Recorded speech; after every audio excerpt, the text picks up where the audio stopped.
Hey, EP fans, this is Wrestling Chris G and Dougie Fresh here with a special announcement.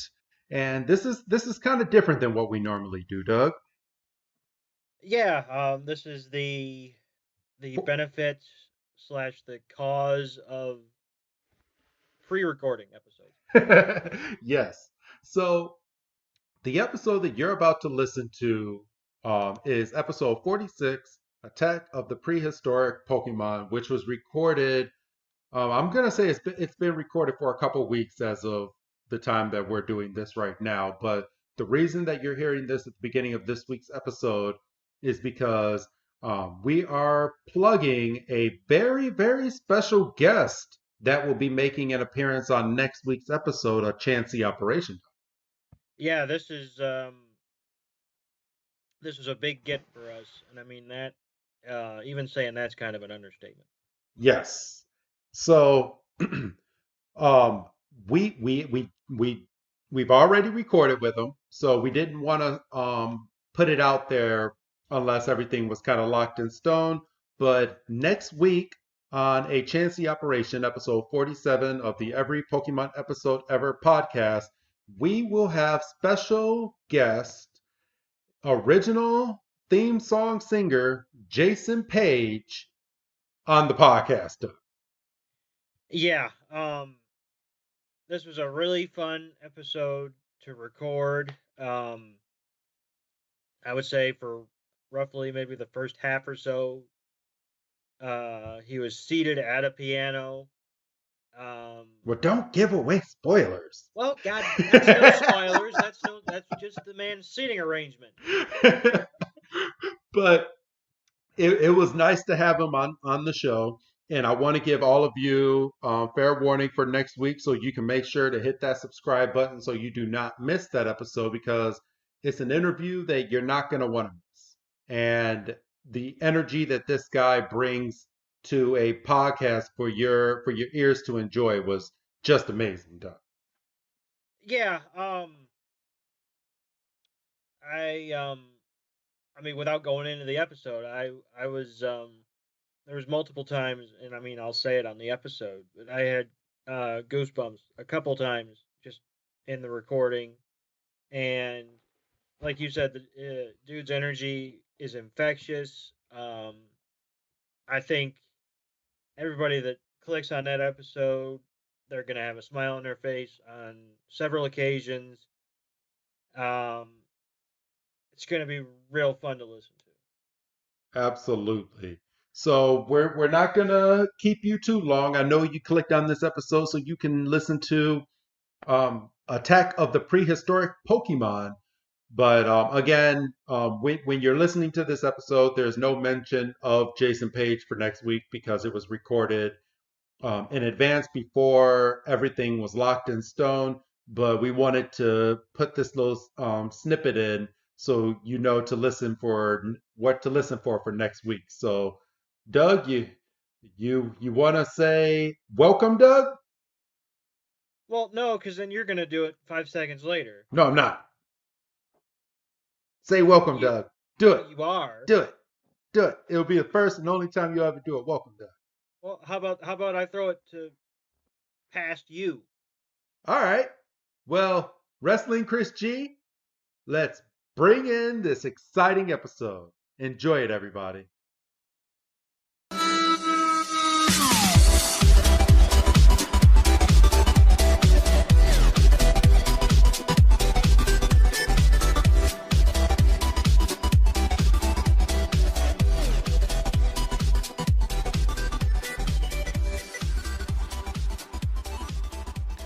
Welcome back, everybody, to another fantastic episode of the Every Pokemon Episode Ever podcast, episode 46.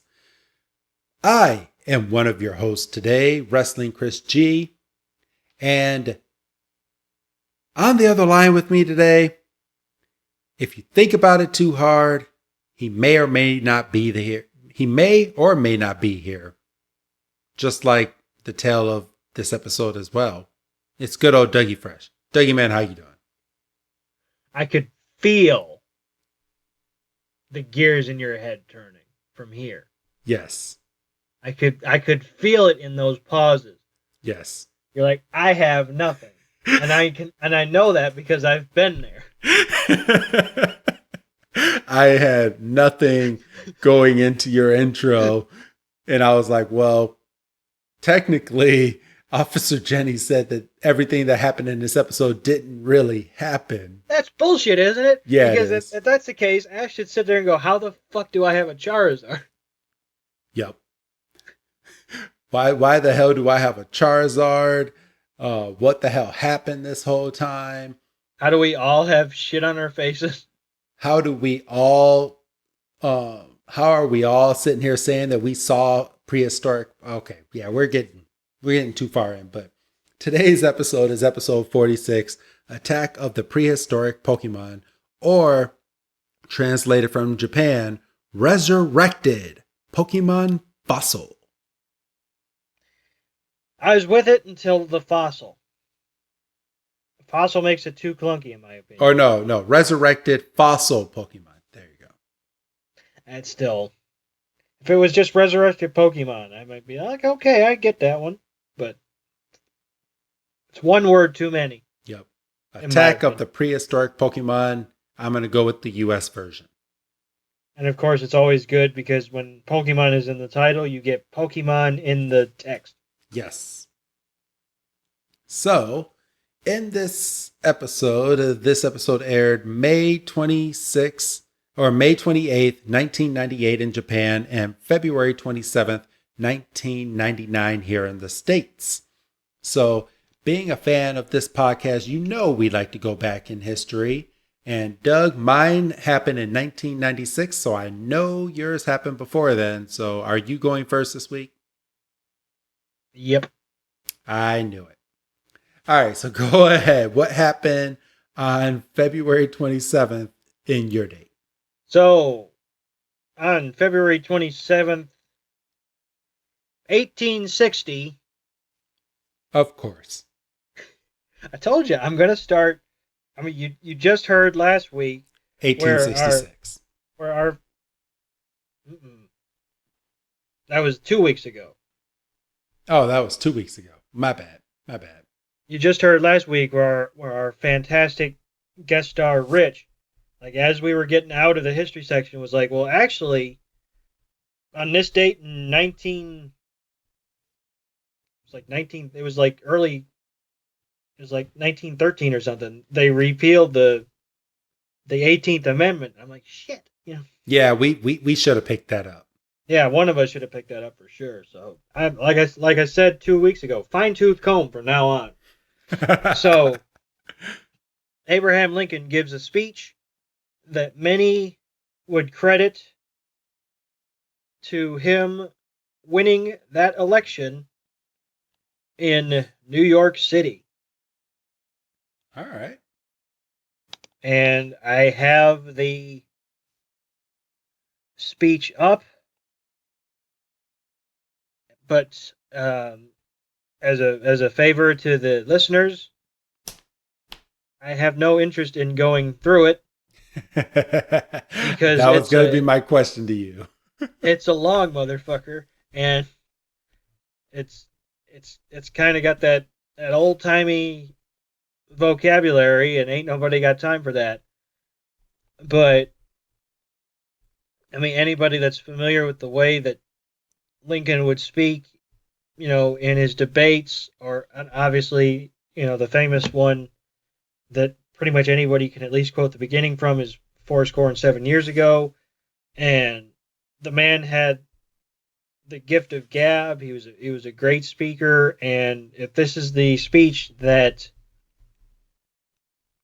pointed him in the eyes of many towards the presidency, you would do yourself a favor to look it up. I just Googled Abraham Lincoln 1860 speech.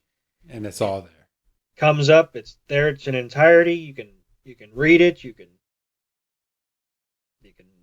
have a fine poop. A fine poop, Doug? Fine poop. All right. You're like, you know what, I don't want to play Candy Crush anymore. Or Words with Friends. Or Words with Friends or anything like that. Which you don't want to play with me. I said maybe. Then get on it, Doug. Get on it. Nah, be all right. So, all right. Well, good history moment, Doug.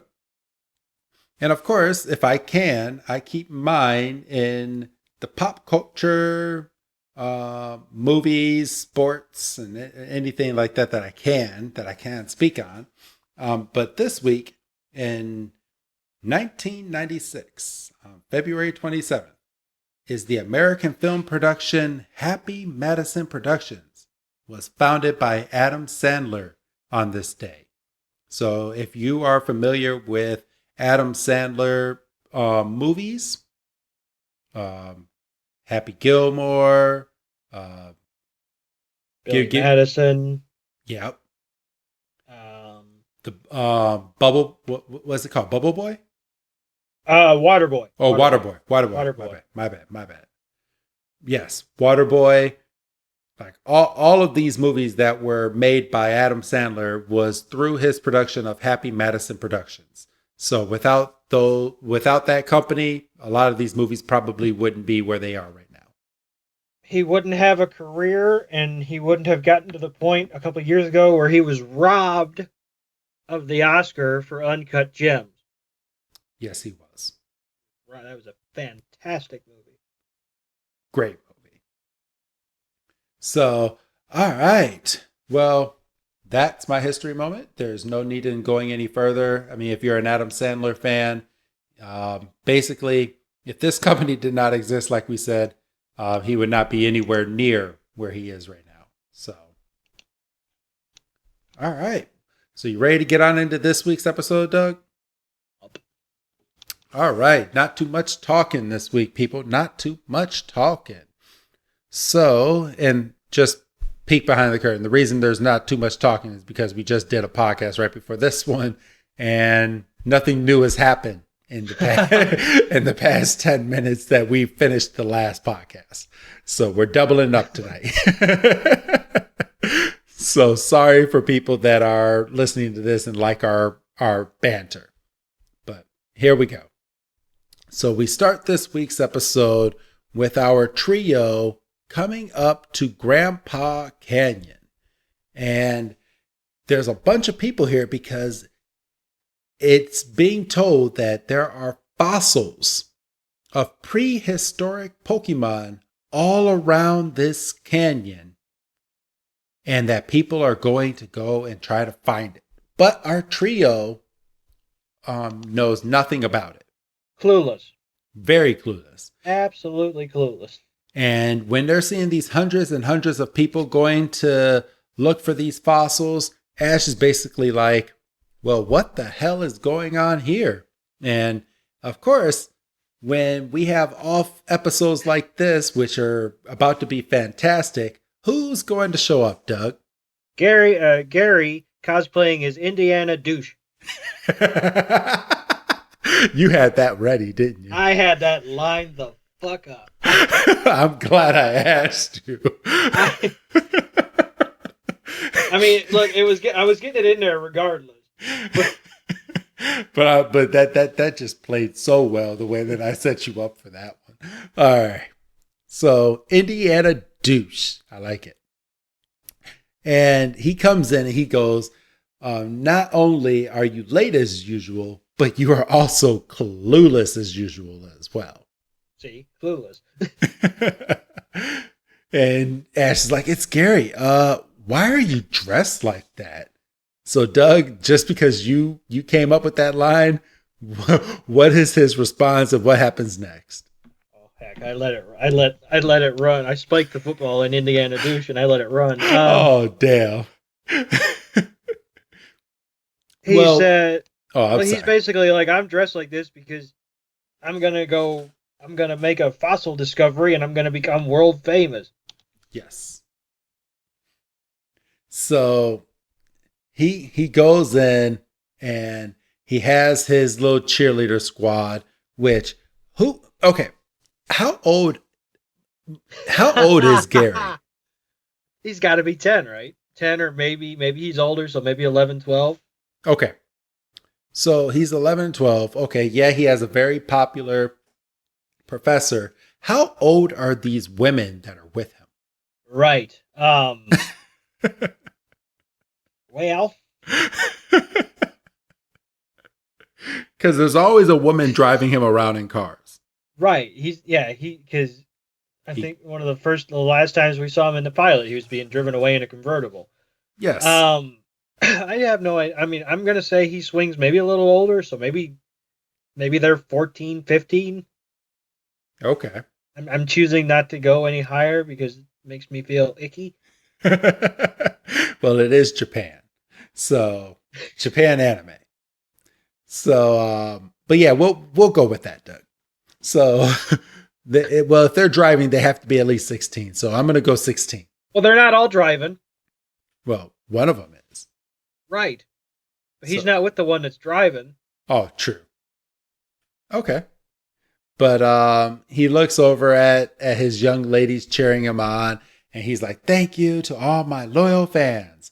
I gotta go. I gotta go find all the fossils quick before everyone else does. Can't waste my precious time hanging around with a loser like you, Ash." And that just that boils Ash's blood. Yeah, because he's about to punch him, and they have to.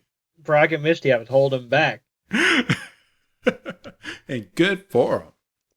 No, at this point, I kind of want to let him go. Well, apparently, I find out later on um, that I guess this whole rivalry has been going on since Ash and Gary were like little, like very, Right. very little kids. So, and we got some years until we get to that episode, but yeah, that some shit really kicks off later on in the season because there's a whole episode with the history of Ash and Gary. As there should be. Yes. Quite frankly, it should have happened in the first season. Nah, Ash has to get all his Pokemon badges and be a dick. Yeah. So, all right. Well, Ash, of course, at this point gets the bright idea to say that he's not a real loser and he's going to go into this Grandpa Canyon, because you can't say Grand Canyon like you said, Doug. Right. And he's going to go in there and find all the fossils. And it's at this point, Jigglypuff, who was following our sweet trio from the last episode, makes her first appearance again in this episode. Right. So, and she she comes out from behind a rock, and she gets up on said rock, and she's about to start singing because she sees an audience. And by the time she opens her eyes, they're gone. And she puffs herself up, and she looks so damn cute. And then we get the title card. Yes. And this is about to become my favorite running gag for a while. What Jigglypuff getting pissed off? Jigglypuff getting pissed off, getting so close to singing, even singing on a couple occasions, but then being pissed. Just Jigglypuff and a marker is just it. I mean, and freaking the Pokemon Company knew what they had in their hands when they made that last episode, because this just gets, whoa, live podcasting, everybody, knocked over my microphone. what did you do? I was moving my mic up by one of the little feet that are underneath my microphone, and I accidentally tilted it back because I was being lazy by grabbing it with one hand. Well, don't do that. I'm not going to do that. How did it sound on your end? It sounded like you fucking fell. Because all of a sudden I hear, whoa. Well, one of us fell, and it was the microphone. I dropped you, Doug. I dropped you. Well, I'm a slippery motherfucker. So we go straight from that to one of the funniest scenes in this whole episode, and so be it, for the nickname that you gave him. But we go to Gary, and he has an axe, and is that an axe? It's a pickaxe, yeah. A pickaxe. And he's chopping away at the ground, and then comes across a fossil.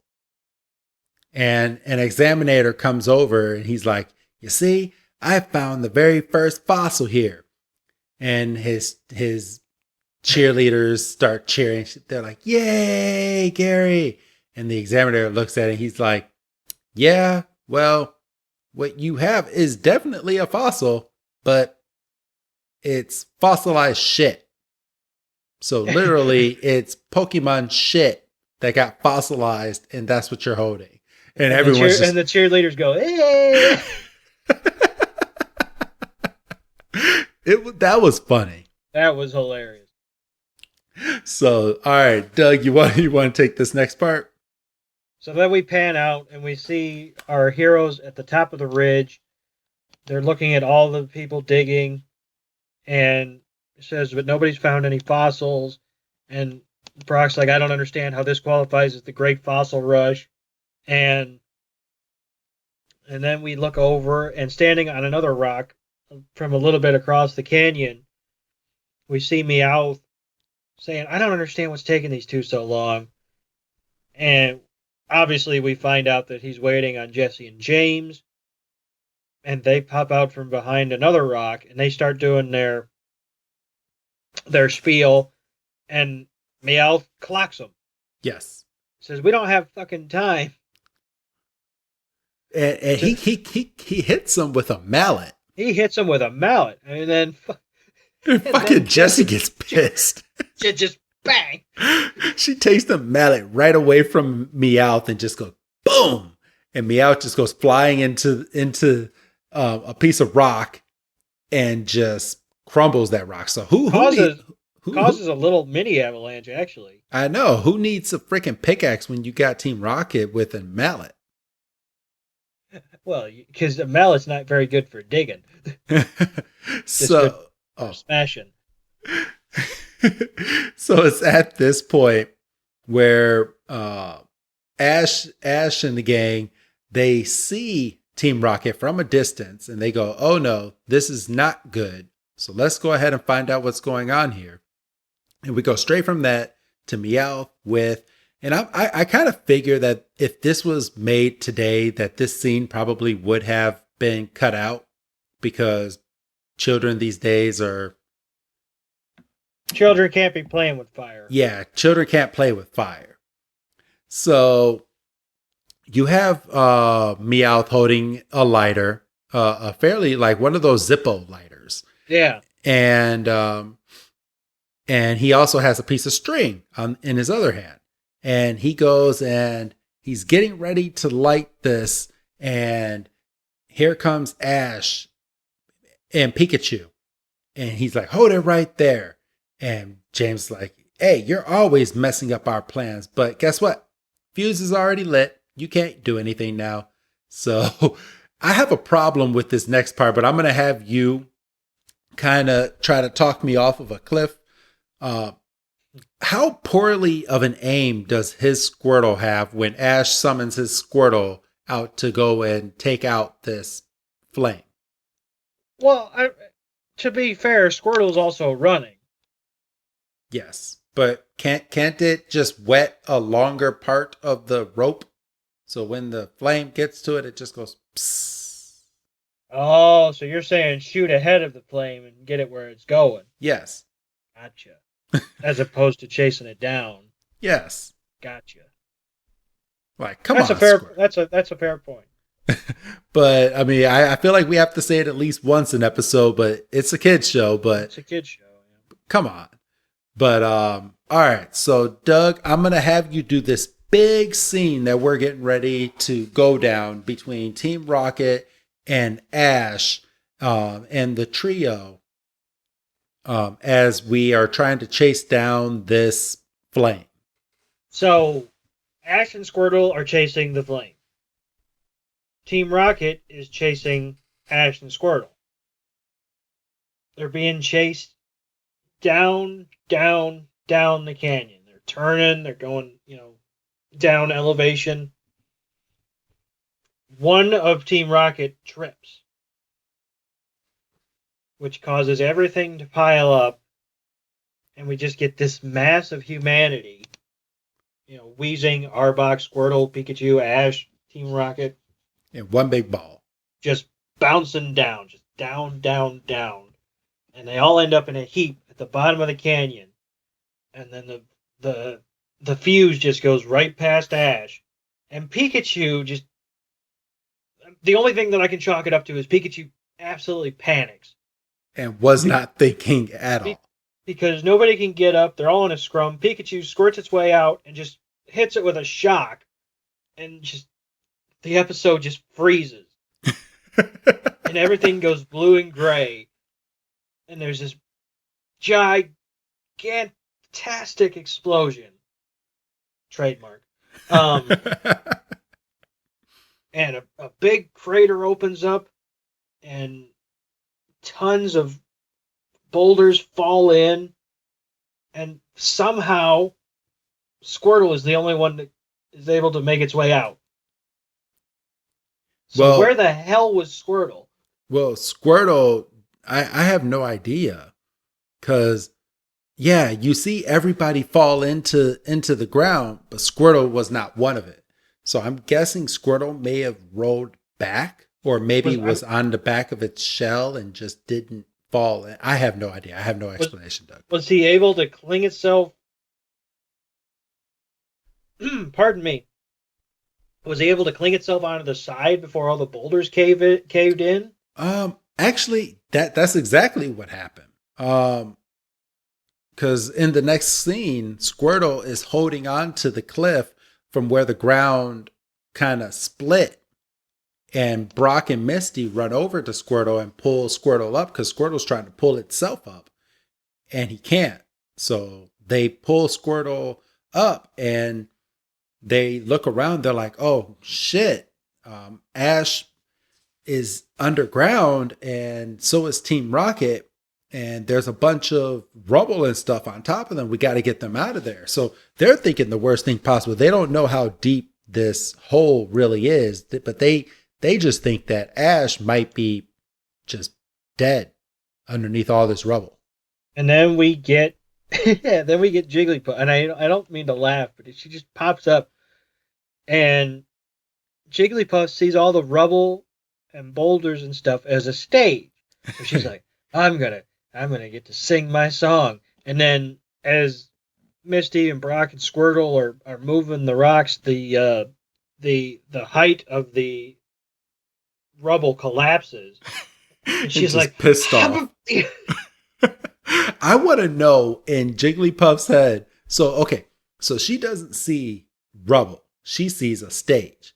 Yes. So I want to know in Jigglypuff's mind when that stage collapsed, what she was seeing in her head. Big old stage. And then just the stage. It doesn't explode, it implodes on itself. Yes. So we go straight from that to a look underground.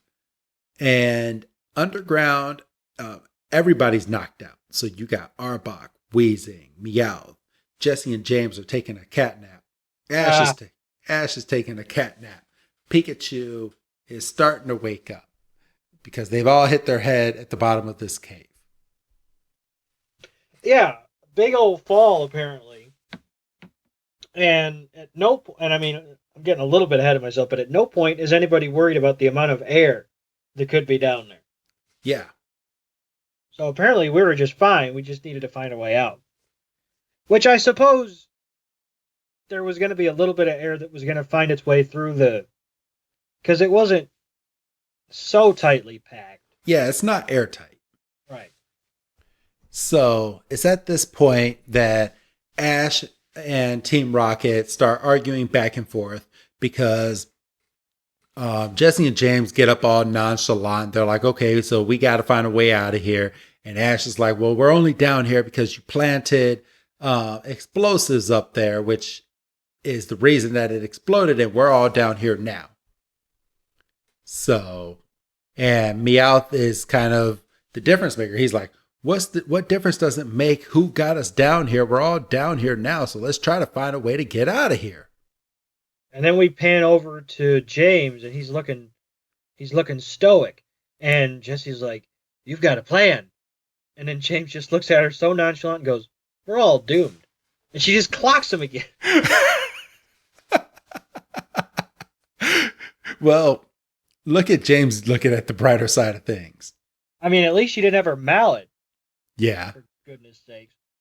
but we all everybody starts looking at Pikachu. Pikachu Ash is like, what's wrong, Pikachu? And Pikachu points over to the corner of the cave, and in the corner of the cave, you see a bunch of eyes just opening up, and they're all red. And from this point, out of the darkness comes all these historic Pokemon. So you got Kabuto.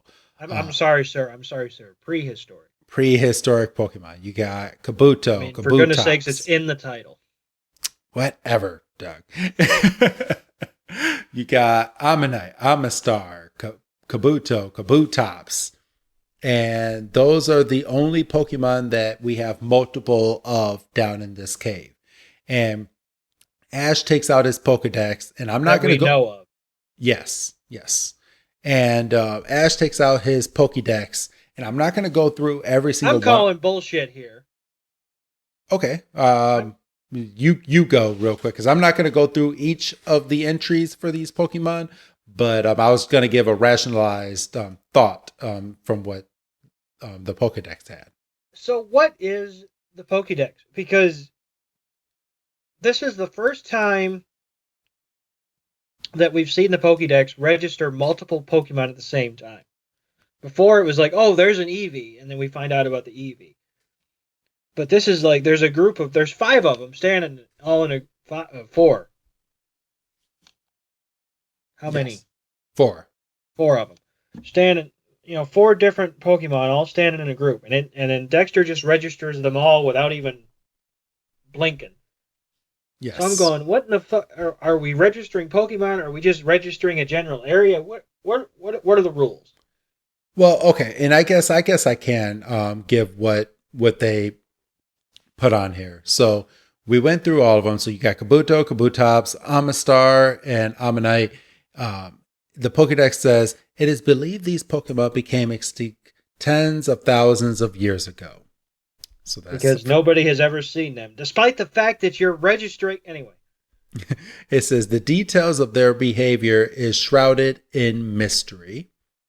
Let's see, and the camera pans up, and it says, though some have speculated that they all may still exist, none of these Pokemon have ever been seen alive. And freaking Team Rocket just jumps for joy and goes, we're about to be rich. We'll open a prehistoric Pokemon park that'll be bigger than Pokeworld. I got big, like, Jurassic Park vibes. Did you? A little bit. Okay. But I don't know if the movie was out yet, so I don't know if they could. I mean, you know what? I think so. Because when did the first Jurassic Park movie come out? The first Jurassic Park movie came out in 1993. Oh, well, there you go. Yep. So we're 6 year. Actually, by the time this episode came out, the first and the second movie was already out. Oh, there you go. So, all right. But yeah, they're basically just like they did with the Titanic and Tarzan for the Kangaskhan episode. They're basically running down historical moments in the world, but making it in Pokemon. Right. And Meowth comes out with a good line and goes, I can get my own talk show or even my own cartoon. Wink, wink. Yeah, I was like, breaking the fourth wall, isn't Meowth a stinker? And Ash is just scared because he's like, these Pokemon don't seem happy about this as you guys do. And Doug, you want to take it from here? Yeah, we just see their bloodshot eyes, and they're just completely focused on the intruders who presumably woke them up. And for all we're as the audience is all we're aware of is that these Pokemon potentially could have been asleep for thousands of years, and they're freaking bloodthirsty, and Team Rocket tries to. Well, they're wild Pokemon, so we're just going to catch them. Kabutops has no chill, just bats the Pokeballs back into them, and then they're cornered. So Ash is like, "Well, we have to battle," and he's an idiot because he Charmander's his first one, and Charmander's just big Charmeleon. old Charmeleon, just big old nope. Yep. Charmeleon has no intentions of fighting any of these Pokemon. He just sits on his little stoop and then just goes to sleep. Yep, he doesn't give one toss about nothing. And we have this massive montage of our heroes I'll say our heroes just for convenience sake, just get the tar beat out of them. Yeah, basically we have the Scooby Doo running act. As if you've seen any Scooby Doo, like running into this door, then running into this door, and then running into this door, but you never see the monster actually catch the good guys. But in this case, the monster catches the bad guys. Yeah. Like Arbok, Weezing, and Pikachu. And just beats the stuffing out of them. Yes. And we go straight from that to Brock and Misty talking to Officer Jenny, basically telling her, hey, Team Rocket blew up this canyon. They are stuck underneath this rubble, and we need help getting them out. So it's at this point that Officer Jenny is like, okay, I'll go and grab some help. You guys start digging and let me know if you find anything. And Brock throws out his Geodude, which... Where the hell has he been? Has who been? Geodude? Geodude. I don't know. Just resting in his Pokeball. What the fuck? But my only problem with this part of the episode, and I'm looking too far into it because it's a kid's cartoon, but Geodude and Misty and Brock and Squirtle, they're throwing the rubble, but they're not throwing the rubble out of the rubble. They're moving the rubble around, which makes no sense to me. This is true. That's a fair point. So, I mean, I think Pokemon could have did a better job of rationalizing this for like us audience, because what I'm seeing here is because how do they know that they're not putting more pressure of the rubble on a different part of the body? Like there's potentially 4 human beings and 3 Pokemon that are under this rubble. So no matter where you throw this rubble, someone's getting extra pressure. I'm just saying. Well, I mean, at a certain point, you're damned if you do and you're damned if you don't. Yes. But we go straight from that back into this nice little dark... Oops. Oh, no, we don't. Oh, no, we don't. We missed the we missed the line of the episode. Oh, sorry. What's the line of the episode, Doug? Misty's digging, and she goes... Oh. Hold on, Ash. Don't forget you still owe me a bicycle. And I, watching this episode before I jumped on here, out loud I go, bitch. He might be dead, and all you're worried about... For all you know, and you're worried about your freaking bicycle. Some friend.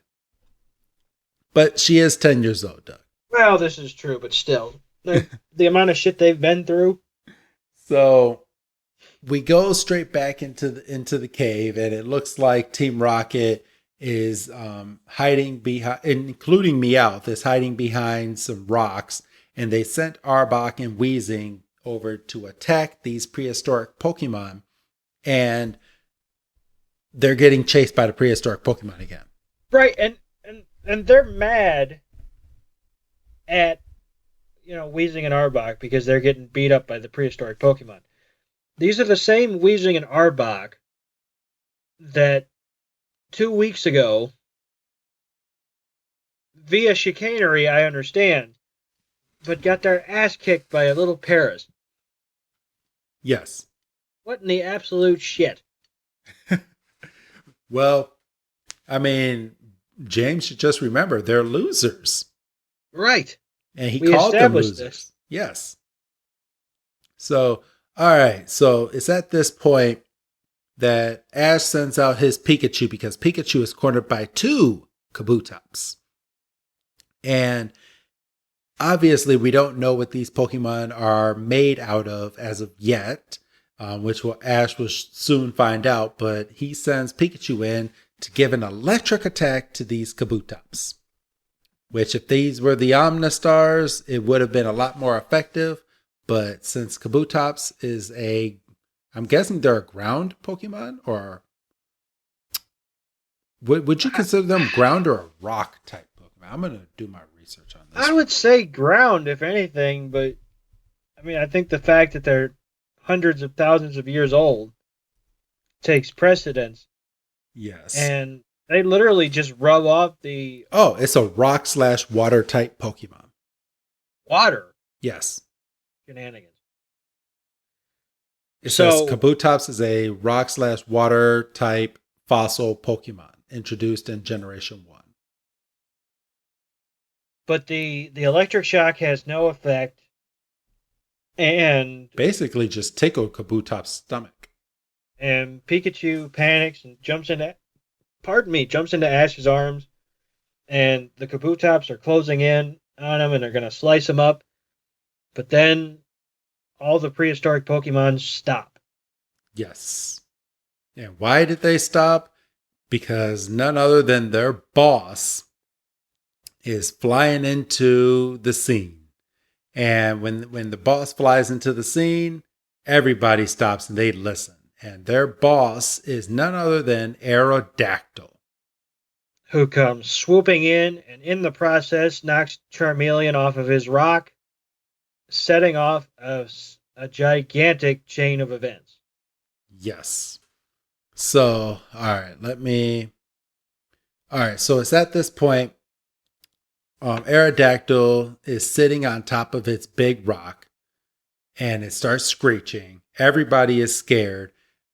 Ash takes out his Pokedex, and the Pokedex says Aerodactyl, an extinct flying Pokemon. Its hard fang suggests that it's a carnivore. Its sharp claws were probably used to capture its prey. And Ash is like, what the hell is a carnivore? And James is like, that means it thinks we're dinner. So basically, for anyone that doesn't know what a carnivore is, that means they eat meat and only meat.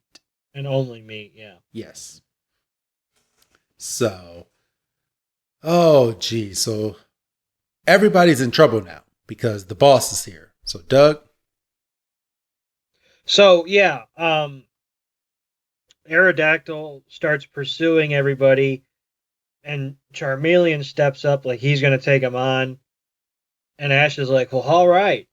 But then Charmeleon immediately gets chucked into a rock and knocked out. And what does Ash say? One hit knockout or something? Like Yeah, he's a talking first round knockout. first round knockout. He's dunking on him.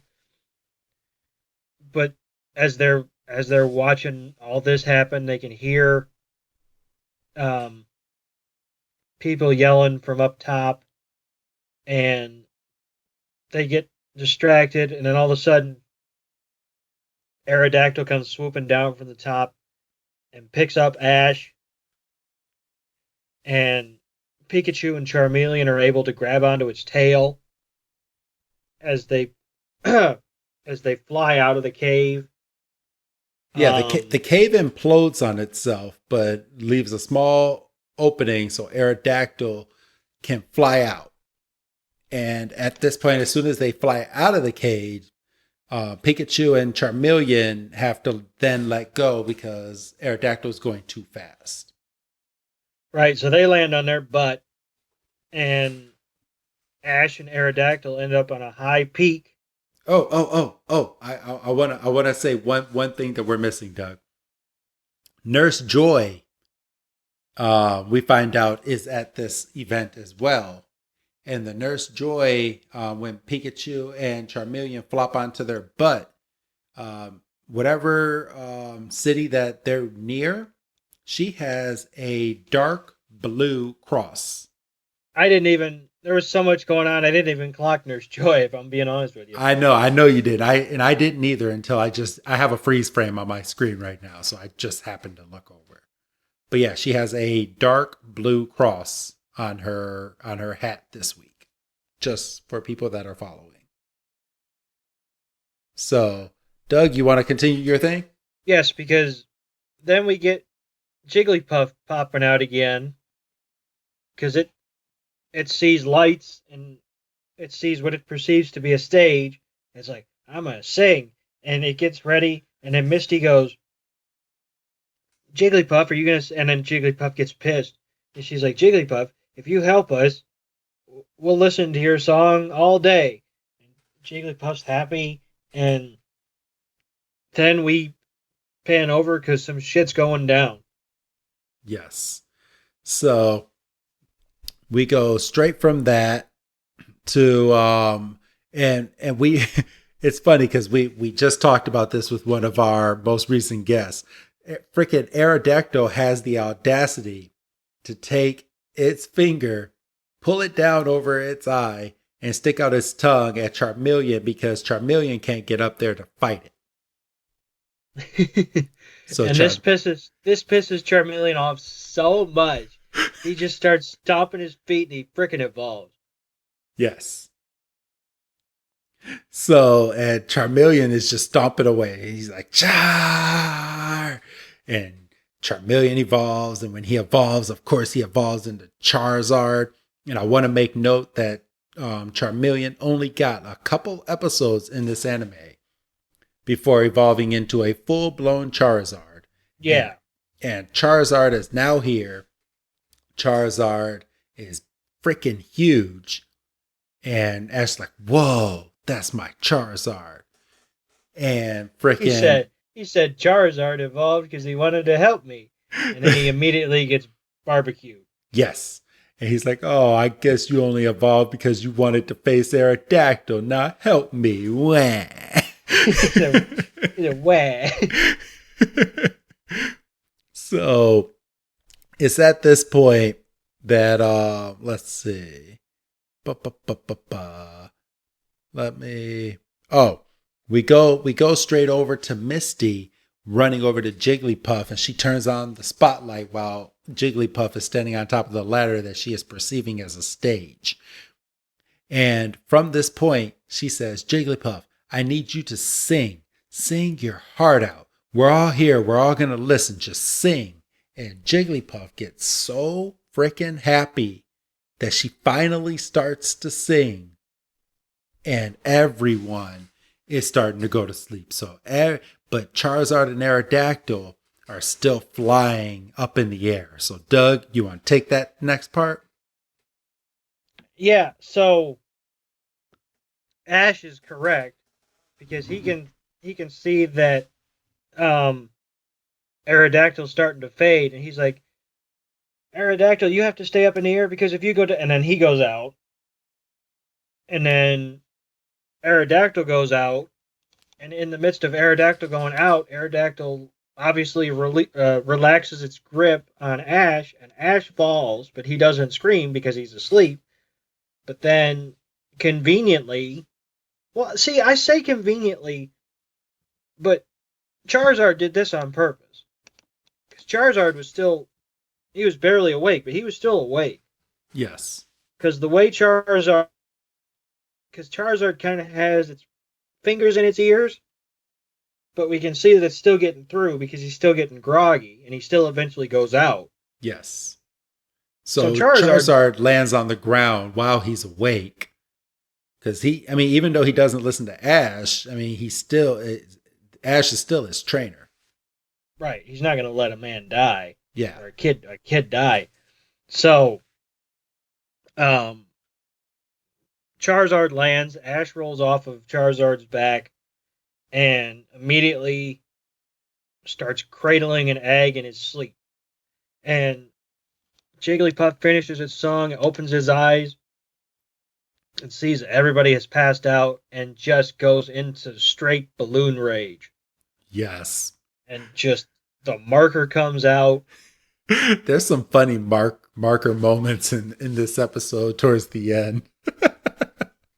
And then, then we get a pan away. And then that's just when we get the scene of Officer Jenny telling the whole crowd that everyone in this area has dreamt the prehistoric Pokemon. Yes.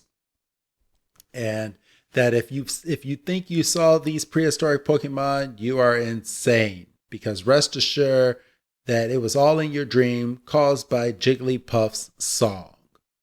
And Officer Jenny has a mustache with a circle around one eye. We look over at Gary, and Gary's 6 cheerleaders are they all have a letter on their face, so they got A, B, C, D, and then freaking Jigglypuff skipped E and put that on the last girl and tossed around F and E. So 2 of them aren't even standing in the right spots. So I didn't even track that. Yeah, 2 of them are not in the right spots. So it goes A, B, C, D, F, E. I didn't even track that. I was just like, oh, they got letters. So Pikachu has some cool artwork on its body. And from that point, we go and we get our usual goodbye. Ash is like, where did Jigglypuff go? We can at least go and thank Jigglypuff. And Brock is like, well, Jigglypuff is gone. She's probably gone off to the next town to try to become famous again. And Ash is like, Jigglypuff and Charizard really saved the day. And Missy's like, that Aerodactyl. Hold on. What did she say? That Aerodactyl is one of a kind. It's too bad you couldn't capture it. Oh, yes. And from that point, couldn't capture it, Ash. He's like, but I think Aerodactyl and the others would be happier just going back to sleep. And Missy's like, maybe you're right. But Ash found this egg. So we didn't even, we forgot to acknowledge that when Ash fell asleep rolling off a Charizard, he rode onto an egg. I mentioned that. Oh, yes, you did. And this egg is the future Togepi, which will make a very big presence on this show going forward. But Ash pulls out of his backpack and says, oh, I found this. And Brock is like, are you sure it's all right for you to just take that? He's like, well, I could drop it off with Nurse Joy. And Brock just runs over and just snatches it. And he's like, I'll raise it for you. And Ash is like, but I could raise it myself. And Missy's like, well, you would have dropped it. And he's like, I would not. Well, Ash woke up, found this thing. He didn't drop it. But we get the final scene of the trio chasing Brock because everybody wants this egg now. And we will find out later on what happens with this egg. But Doug, you want to go over the final scene of this episode? That's going to be a big plot point. But yeah, then we go back to the cave with the rubble, and we find out that Team Rocket and their Pokemon have not been able to escape. And they are trying to be pin drop quiet because they are surrounded by these prehistoric Pokemon. And as the camera's panning away, James sneezes and everything's about to go to shit. Yes.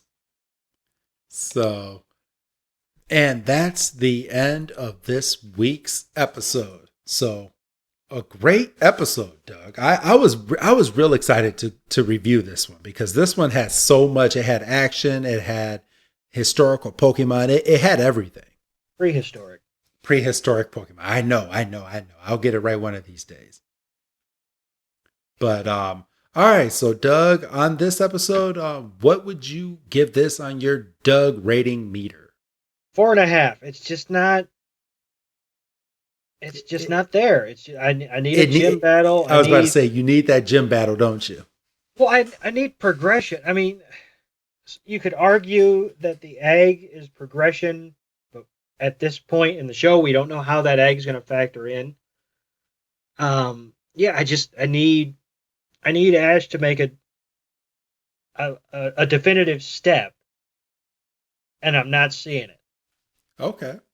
I'm sure we'll get to that episode at one one day. Maybe Doug, maybe it's next week's episode, which is called A Chancy Operation. Yeah, I'm not too optimistic. Oh man, I can't wait to go over that one. So yeah, I'll give this a solid 4. I'll give this a 4-star. I really, really enjoy this. I think the only way that I would have given this a 5 is if there was a gym battle attached to this episode, Right. With everything going on. Yeah, or some type of progression, even if Ash would have lost the gym battle, but if we would have gotten a little bit more story. I mean, yeah, we got a decent amount with the prehistoric Pokemon, but it needs something else, and I'm not sure what it needs outside of the gym battle to kind of push me to that 5-star peak. But we'll find out one day.